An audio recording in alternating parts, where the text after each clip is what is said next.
أعوذ بالله من الشيطان الرجيم بسم الله الرحمن الرحيم وجعلنا النهار معاشا আচ্ছা, দেখো, প্রথমে একটার মধ্যে আমরা কি কি পাই একটু দেখে নিই।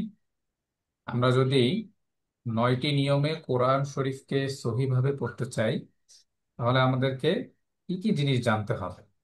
প্রথমে হচ্ছে হরফ, মাখরাজ, তারপরে সিফাত, হরকত, তানভিন, মাদ। মাদ মানে টেনে পড়া, তাই না? সুকুন অথবা সাকিন বা জজম, আমরা যে যে নামে ডাকি না কেন, তাসদিদ, গুন্না, কলকলা এবং ওয়াকফ করার নিয়ম। এই কয়েকটা নিয়ম জেনে আমরা কি করতে পারি, কোরআন শরীফকে সহিভাবে শুদ্ধভাবে পড়তে পারি, তাই না? জি। তো আমরা যদি সহিভাবে কোরআন শরীফ পড়তে চাই, শিখতে চাই, সেক্ষেত্রে আমাদেরকে জানতে হবে এই আয়াতের মধ্যে আমরা কি কি পাই, এটা একটু দেখে নিই। وَجَعَلْنَا النَّهَارَ مَعَاشًا। এখানে আমরা যেটা পাই সেটা হচ্ছে ওয়াজআলনান। এই শব্দটা আমরা স্বাভাবিকভাবেই পড়লাম, নুনে এসে একটা গুণনা হচ্ছে, তাই না? জি। এই গুণনাটার নাম কি, তুমি কি বলতে পারো? এই যে ওয়াজআলনান, ওয়াজিব গুন্না। ওয়াজিব গুন্না, হ্যাঁ, ভেরি গুড। ওয়াজিব গুন্না কখন হয়, কোন কোন ওয়াজিব গুন্নার স্পেশাল দুইটা হরফ আছে, কি কি বলো তো? নুন বা মিমের উপরে উম, উম, তাসদিদ হলে গুন্না করে পড়তে হয়, আর হ্যাঁ, আমরা সেইটাকে এটাই ওয়াজিব জানি যে গুন্না। ওয়াজিব গুন্নার নিয়মটা হলো নুনে বা মিমে যদি তাসদীদ হয় তখন গুন্না করে পড়তে হয়, তাই না? তো এই জি। কারণে এখানে গুন্না হয়েছে। তারপরে দেখো, হ্যাঁ, হায়ের মধ্যে এক আলিফ টান হচ্ছে। এক আলিফ কেন টান হবে বলো তো? হায়ের পাশে খালি আলিফ আছে, সেই জন্য এক আলিফ টান দিয়ে এক পড়তে আলিফ হবে। টান দিয়ে পড়তে হবে, ভেরি গুড। হ্যাঁ, এটা হচ্ছে কিসের, মাদের হরফ, তাই না? তো জি। আমরা 9টা নিয়মে কোরআনকে সহিভাবে পড়তে চাইলে আমাদের কি জানতে হবে, মাদও জানতে হবে, তাহলে মাদ চলে আসে। আর আমরা যে প্রথমে গুণনা করেছি ওয়াজা আল নান, এখানে গুণনা কেন করেছি? এই যে গুণনা হয় একটা নিয়ম, তাই না? গুণনা ছাড়া আমাদের কোরআন শরীফ পড়া কি হবে না, সহি হবে না, আমাদের গুণনাটাও করতে জানতে হবে। আচ্ছা, তারপরে মাআশা, এই শব্দটার মধ্যে কোথায় টান হয়েছে বলো তো? আইন। আইনের মধ্যে কয় আলিফ টান হলো এখানে? এক আলিফ টান। এক আলিফ। সেই একই নিয়ম হায়ের মধ্যে যে কারণে নিয়ম হয়েছে, যে কারণে টান হয়েছে, এখানেও একই, সেম টু সেম। আশা, শিনও কয় আলিফ টান হবে? এক আলিফ। এক আলিফ, একই নিয়ম, বারবার রিপিট হয়। আচ্ছা, তারপরে একটা পড়ো। وبنينا وبنينا فوقكم سبعا شدادا আচ্ছা, এই এই আয়াতের মধ্যে আমরা কি পাই দেখে নিই। ওয়াবানাইনা, ওয়াবানাইনা, এর মধ্যে নুনে কয় আলিফ টান দেওয়া হচ্ছে? এক আলিফ। এক আলিফ, কারণটা কি? নুনের পাশে খালি আলিফ আছে, সেজন্য এক আলিফ টান দিয়ে পড়তে হয়। রাইট, হ্যাঁ। ওয়াবানাইনা ফাওকাকুম, এখানে কি কোনো টান হবে? না। এখানে কোনো টান হবে না, হ্যাঁ, ঠিক আছে। তারপরে সাবআন শিদাদা, সাবআন, এখানে একটা গুণনা হচ্ছে। এই গুণনাটার নিয়মটা সম্ভবত তুমি পড়োনি।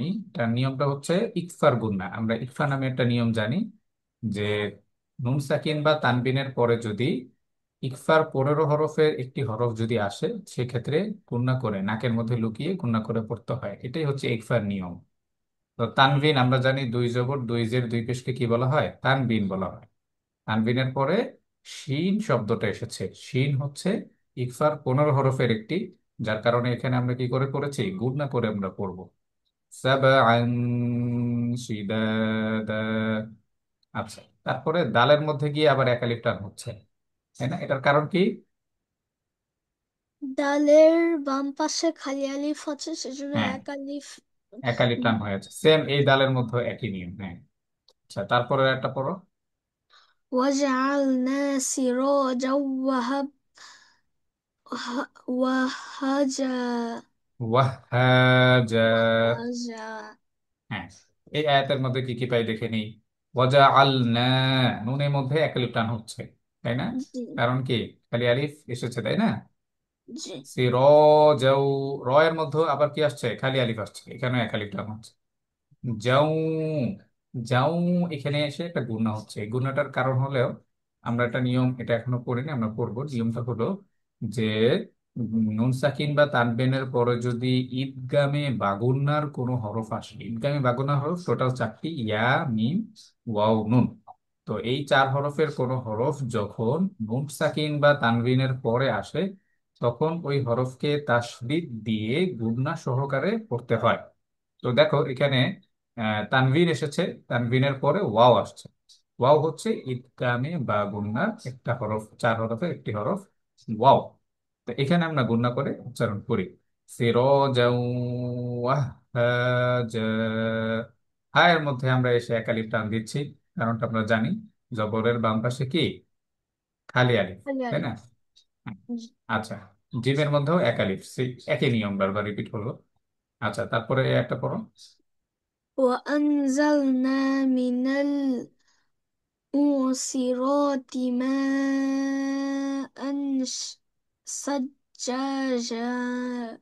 হ্যাঁ, এবার দেখি এই আয়াতের মধ্যে আমরা কি কি পাই। ওয়াআনজালনা, ওয়াআন, এখানে এসে একটা গুণনা করতেছি, ওয়াআন। এই গুণনাটার কারণ কি? নুন সাকিনের পরে কি এসেছে? জা এসেছে। জা হচ্ছে ইকফার 15 হরফে একটি জা। এই কারণে আমরা গুণনা করে উচ্চারণ করলাম। না, এখানে আবার একালিফ টেনে পড়ছি, এটার কারণ কি? নুনে একালিফ কেন টান হলো? নুনের বাম পাশে খালি আলিফ আছে সেই আলী জন্য আলিফ আছে সেজন্য, হ্যাঁ। এটা। মিনাল মুসিরতি, মিনাল এখানে কোনো টান নেই, স্বাভাবিকভাবে বললাম। মুসিরতি, রতি, এখানে এক আলিফ টান হচ্ছে, কেন টান হচ্ছে? আহ র এর মধ্যে উপ- কেন টান হলো?